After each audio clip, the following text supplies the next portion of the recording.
An amp is making the creepiest noise. Listen.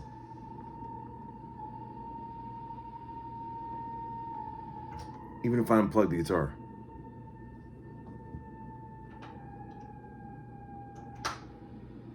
Whoa! That's the creepiest amp noise I've ever heard.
Hello, friends.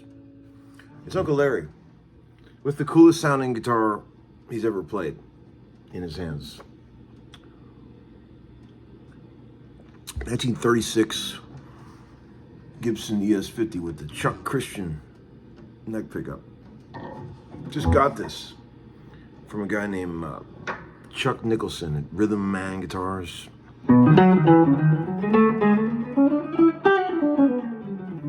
I know what I'll be doing for the remaining years of my life is playing this guitar.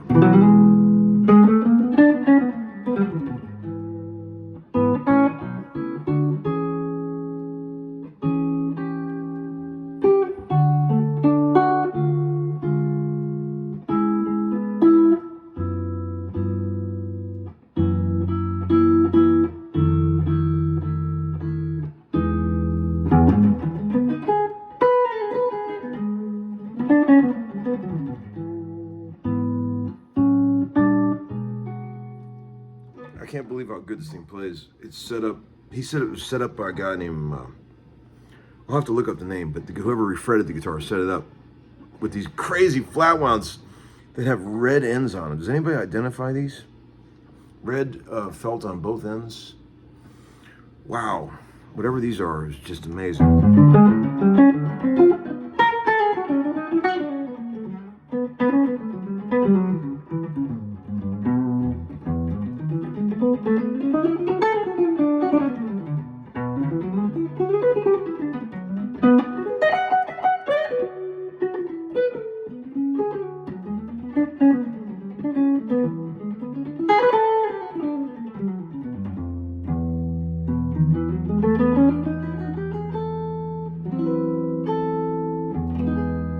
So anyway, I had one of these years ago, Charlie Christian ES-150. First year, 1936. And the one I had didn't sound like this. I wanted it to sound like this, but it didn't. I had to geek the EQ, and it was very noisy. This one doesn't seem to be noisy at all.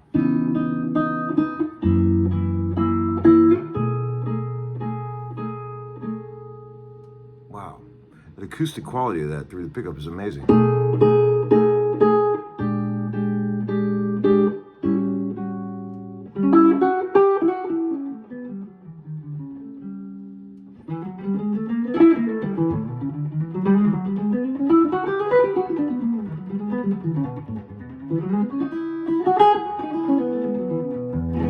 So that song I was just playing, that Willie Nelson song, Blue Eyes Crying in the Rain, you know?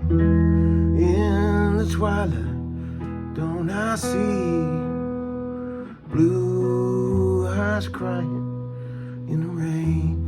After the, we've been talking about this on the road a lot. I've been talking with this John Jarvis, the keyboard player, and the other keyboard player, Moose, trying to analyze the amazing move that happens at the end of the chorus, or at the end of the guitar solo. You guys have heard it a million times. It only happens once in the song. But the guy, Willie plays a solo. He goes,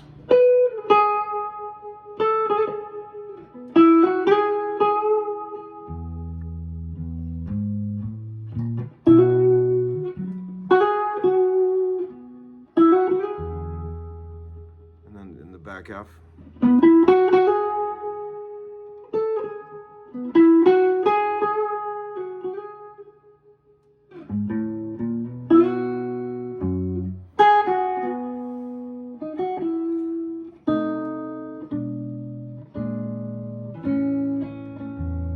set up the 4-chord with this move.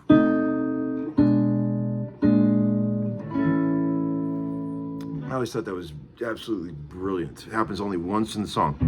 So it's like this. Like the middle part of an F7. And then a B flat. Dominant 7. 4, 5 chord.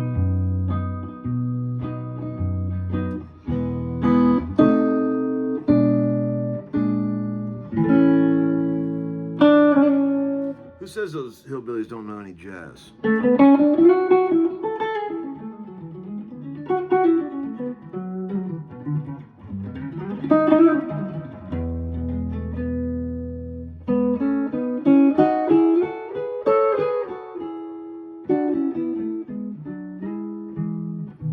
100% pure wood pussy here, folks.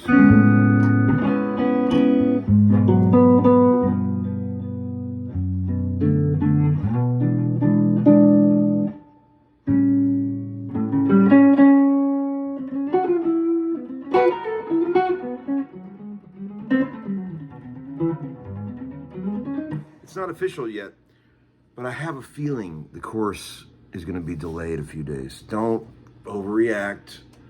Don't freak out. We had a small technical glitch, and it might still be out by June 6th, but I don't think we're going to get this thing resolved by the time the deadline rolls around. Don't take, I'm not 100% sure on that, but I'm just saying, don't get too freaked out if we got to wait another week or so.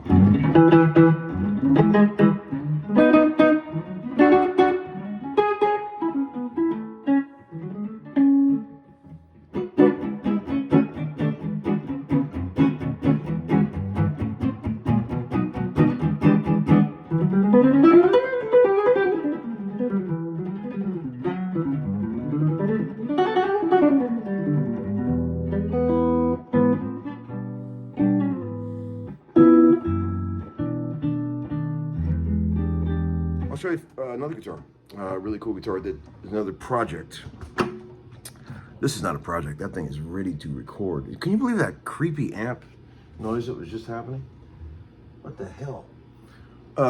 Here's a 58 Rickenbacker Capri, model 360. You remember these?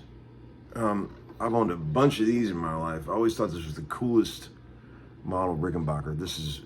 I taught you about the Rickenbacker finishes a while ago. Do you remember what the catchy name for their tobacco sunburst was? Autumn Glow. So, a couple excuses on this guitar I've noticed right away, but it's very clean, one owner. It needs some work. It looks like somebody sanded the original lacquer off the fretboard. It's very pale, the wood. So, the guitar plays amazing. It's got a great refret, but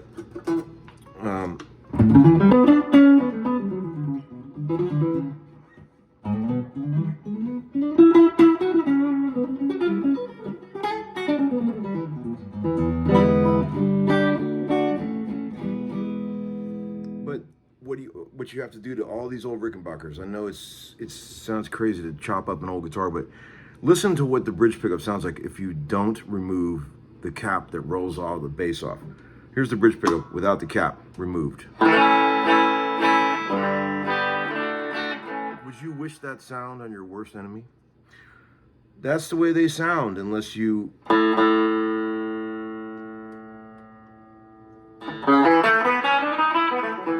You cut that cap off and it sounds amazing. It sounds like the treble version of this, you know. The middle's not bad.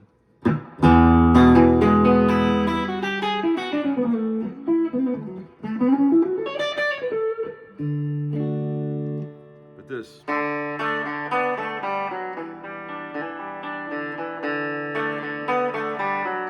you don't want that sound, friends. Trust me. That'll get you kicked off a session faster than you can even get your gear packed up.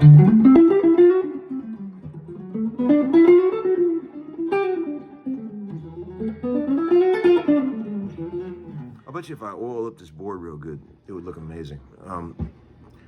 But I might just put a light coat of finish on that board, like to get it to look like the original, like it should have been. Got a really cool two-tiered plexiglass pickguard. You see that? And I just pulled it off real quick to see how involved cutting the cap off was. I could probably do it myself, but I'm going to take it to a trained professional.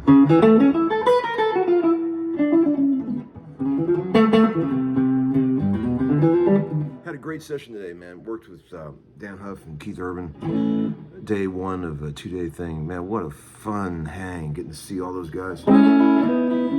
It was fantastic, working at Keith's new studio.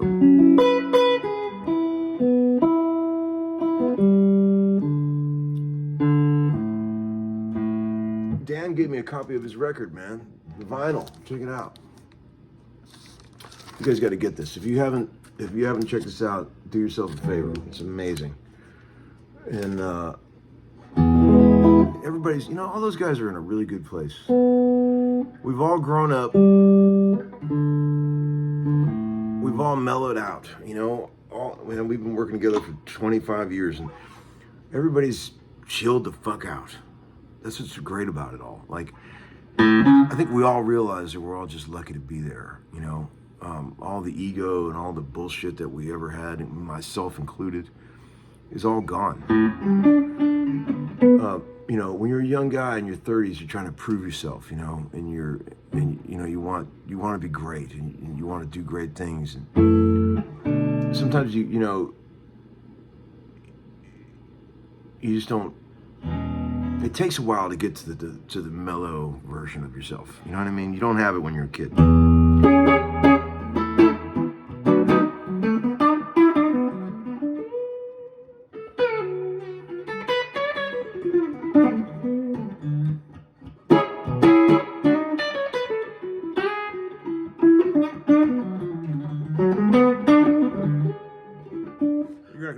cool this guitar sounds when I cut that cap off. It's like, it just turns it into it's like taking the potato out of the exhaust pipe. It won't be like that. Lord knows why they ever even did that. I mean, it's like the bridge pickup is not trebly enough.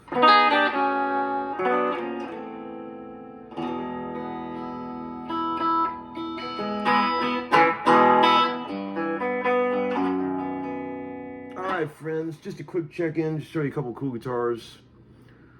Hope everybody's doing great out there.